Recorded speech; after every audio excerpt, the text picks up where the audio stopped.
बिस्मिल्लाहिर्रहमानिर्रहीम। अस्सलाम वालेकुम। कैसे हैं व्यूअर्स? वेलकम है आपका आपके YouTube channel cooking with Mariam पर। आज मैं आपके लिए लेके आई हूँ एक बहुत ही मज़ेदार और एक बहुत ही अमेजिंग रेसिपी। मिनटों में झटपट कर में बन के तैयार हो जाती है, यानी मसाला कलेजी की रेसिपी, ईद स्पेशल रेसिपी। ज़रूर ट्राई कीजिएगा, बहुत ही मज़ेदार रेसिपी है। जब भी आप ये रेसिपी बनाएंगे आप ज़रूर तारीफ़ करेंगे। देखिए थोड़ी सी मसाले वाली है, अगर आपको खुश्क पसंद है तो आप इसे थोड़ा सा और भून के इसे खुश्क भी रख सकते हैं। चलिए जी रेसिपी बनाना स्टार्ट करते हैं। इसमें क्या क्या शामिल होता है मैं आपको साथ साथ बताती जा रही हूँ। वीडियो को स्किप मत कीजिएगा, एंड तक देखिएगा ताकि आपकी कोई चीज़ रह ना जाए। चलिए जी रेसिपी बनाना करते हैं स्टार्ट। चलें जी रेसिपी बनाना करते हैं स्टार्ट। ये कलेजी बनाने के लिए सबसे पहले मैंने ले लिया है कलेजी। मेरे पास 1 किलो कलेजी है, बीफ कलेजी है, आप मटन भी ले सकते हैं। ये 2 बड़े साइज़ के प्याज थे, इनको मैंने बारीक काट लिया है। लहसुन अदरक का पेस्ट 2 चम्मच है, दही है और 2 बड़े साइज़ के टमाटर हैं और थोड़ा सा पानी है। सबसे पहले हम फ्लेम ऑन कर लेंगे और अपनी प्यारी सी कढ़ाई में हम शामिल करेंगे घी का। घी हमारा गर्म हो रहा है, अब इसमें हम शामिल करेंगे 1 चम्मच गरम मसाला का। 1-2 मिनट से रोस्ट करेंगे हम। बहुत ही मज़ेदार हमारी कलेजी बन के तैयार हो जाएगी। गरम मसाला हमारा रोस्ट हो गया, अब इसमें हम शामिल करेंगे प्याज। ये 2 प्याज थे, ये शामिल कर देंगे हम। अच्छे से इन्हें रोस्ट करेंगे 1-2 मिनट का कलर चेंज होने तक। व्यूअर्स देखिए 2 से 3 मिनट लगे, हमारे प्याज का कलर चेंज होना शुरू हो गया। अब इसमें हम शामिल करेंगे टमाटर, ताकि ये भी हमारे साथ ही अच्छे से सॉफ्ट हो जाएं। देखिए हमारे प्याज नरम हो रहे हैं, टमाटर नरम हो रहे हैं। इसके साथ हम शामिल करेंगे लहसुन अदरक का पेस्ट। अच्छे से इसे भून लेंगे हम 2 से 3 मिनट तक। बहुत ही मज़ेदार, बहुत ही चटपट हमारी रेसिपी बन के तैयार हो जाती है। मुख्तलिफ़ तरीक़ों से मुख्तलिफ़ इलाकों में बनाई जाती है। हर किसी की अपनी पसंद, अपना टेस्ट होता है। किसी को ज़्यादा सॉफ्ट पसंद होती है, किसी को ज़्यादा मसाले वाली पसंद होती है, किसी को ग्रेवी वाली। इंशाल्लाह हम आपके साथ सारी रेसिपी ज़रूर शेयर करेंगे, आप ज़रूर ट्राई कीजिएगा और अपनी फ़ीडबैक हमें ज़रूर दीजिएगा कि आपको हमारी ये रेसिपी कैसे लगी।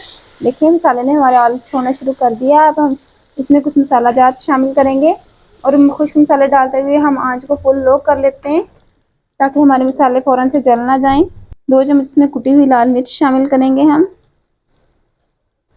1 चम्मच भर के धनिया पाउडर का, 1 चम्मच ज़ीरा पाउडर, आधा चम्मच हल्दी का, आधा चम्मच काली मिर्च और 1 से 1.5 चम्मच हम इसमें नमक का शामिल करेंगे। नमक मिर्च आप अपने हिसाब से कम ज़्यादा कर सकते हैं। 1 चम्मच इसमें टिक्का मसाला डाल रही हूँ, इसके फ्लेवर को मज़ीद बढ़ा देगा, इसको मज़ीद करारा कर देगा। टिक्का मसाला ऑप्शनल है, अगर आपके पास नहीं अवेलेबल आप तो आप इसे स्किप भी कर सकते हैं। अब आँच को हम थोड़ा तेज़ करके अच्छे से इसकी भुनाई कर लेंगे। जब आपको लगे कि मसाला हमारा जलने लगा है और इसमें थोड़ा सा पानी भी शामिल कर सकते हैं। थोड़ा सा पानी शामिल करके अच्छे से इसकी भुनाई करेंगे हम 3 से 4 मिनट। ये व्यूअर्स 4 से 5 मिनट हो गए हैं मसाला भूनते हुए। मसाला हमारा अच्छे से भुन चुका है, ये देखते हैं ऊपर ऑयल आना शुरू हो गया है। अब इसमें शामिल करेंगे हमारी कलेजी। कलेजी की हमने बिल्कुल छोटी सी क्यूब इस तरह का बनवा ली थी, छोटी करवा ली थी, क्योंकि अगर ये ज़्यादा बड़ी बोटी होगी तो इसमें मसाला अच्छे से बसेगा नहीं, अंदर से ये फीकी फीकी रहेगी, आपको मिर्च मसाला नहीं इसके अंदर तक जाएगा। इसलिए हमेशा बोटी को छोटी रखवाया करें। ज़्यादा देर हम इसे नहीं भूनेंगे, 4 से 5 मिनट जस्ट मसाले में हम इसे भूनेंगे। अगर ज़्यादा देर इसकी भुनाई की तो ये सख्त हो जाती है, हार्ड की तरफ चली जाएगी। 4 से 5 मिनट इसकी अच्छे से भुनाई करेंगे हम। इसमें पानी बिल्कुल नहीं शामिल करेंगे, क्योंकि कलेजी खुद अपना पानी छोड़ देती है, इसमें काफ़ी पानी होता है। ले व्यूअर्स देखिए 4 से 5 मिनट हो गए हैं हम इसकी भुनाई करते हुए। देखिए इसने खुद भी बहुत ज़्यादा पानी छोड़ दिया है। इसमें पानी बिल्कुल भी शामिल करने की हमें ज़रूरत नहीं है, इसी में पानी में गल के सॉफ्ट हो जाएगी। अब इसमें हम शामिल करेंगे दही। 2 बड़े चम्मच मेरे पास दही है, अच्छे से फेंटा हुआ, ये शामिल कर देंगे हम।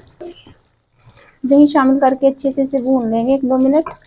व्यूअर्स देखिए इसमें अभी काफ़ी ज़्यादा पानी है। अब इसी पानी में हम इसे 15 से 20 मिनट के लिए आँच को मीडियम करके दम पे लगा देंगे।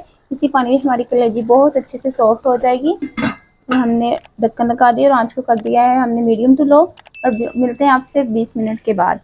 व्यूअर्स 10 मिनट हो चुके हैं हम इसे दम पे लगाए हुए। ये खुद ही अपने पानी में ये गल जाएगी इंशाल्लाह। देखिए कैसे अभी भी इसमें थोड़ा पानी है, हम 10 मिनट और इसे लगा देंगे ताकि अच्छे से नरम हो जाए। एक दफ़ा हमने चम्मच हिला के चेक कर लिए ताकि ये नीचे भी ना लग जाए। अभी 1-2 दफ़ा चम्मच हिला के चेक कर लीजिएगा। अभी हमें इसकी कंडीशन चेक करते हैं। देखिए अभी थोड़ी सी कसर है, थोड़ी सी रह गई है। 10 मिनट में ये मज़ीद अच्छे से नरम हो जाएगी, गल जाएगी। मिलते हैं आपके साथ 10 मिनट के बाद। ले व्यूअर्स 10 मिनट हो गए और माशाल्लाह देखिए अल्हम्दुलिल्लाह हमारी कलेजी भी अच्छे से नरम हो चुकी है और हमारा कलेजी मसाला भी बिल्कुल बन के रेडी हो गया है। अगर आपको थोड़ा खुश्क मसाला पसंद है तो आप आंच तेज़ करके इसकी 2-3 मिनट और बनाई कर सकते हैं, लेकिन मुझे थोड़ा सा इस तरह ग्रेवी वाला मसाला पसंद है, इसीलिए मैं इसे यहीं पे ऐड कर रही हूँ। अब इसमें हम शामिल करेंगे थोड़ा सा गरम मसाला, पिसा हुआ गरम मसाला आधा चम्मच। और ये देखिए कितना प्यारा कलर आया है इसका, कितनी प्यारी ग्रेवी और मसाला बना है। आप ज़रूर इस ईद पे तो इसे ज़रूर ट्राई कीजिएगा। और थोड़ी सी ये सब्ज़ मिर्च है कटी हुई साबुत, ये शामिल कर देंगे। और सब्ज़ धनिया फ्रेश ये शामिल करेंगे। मेरे चटपट हमारी मसाला कलेजी बन के तैयार हो गई है। उम्मीद है आपको हमारी ये रेसिपी अच्छी लगेगी। अगर वीडियो अच्छी लगे तो इसे लाइक कीजिएगा, शेयर कीजिएगा और हमारे चैनल कुकिंग विद मरीन को ज़रूर सब्सक्राइब कीजिएगा, ताकि इस तरह के अमेजिंग वीडियो आपको फ्री में देखने को मिले। मिलते हैं एक नई रेसिपी में, एक नई वीडियो में। तब तक हमें इजाज़त दीजिए। अल्लाह हाफ़िज़।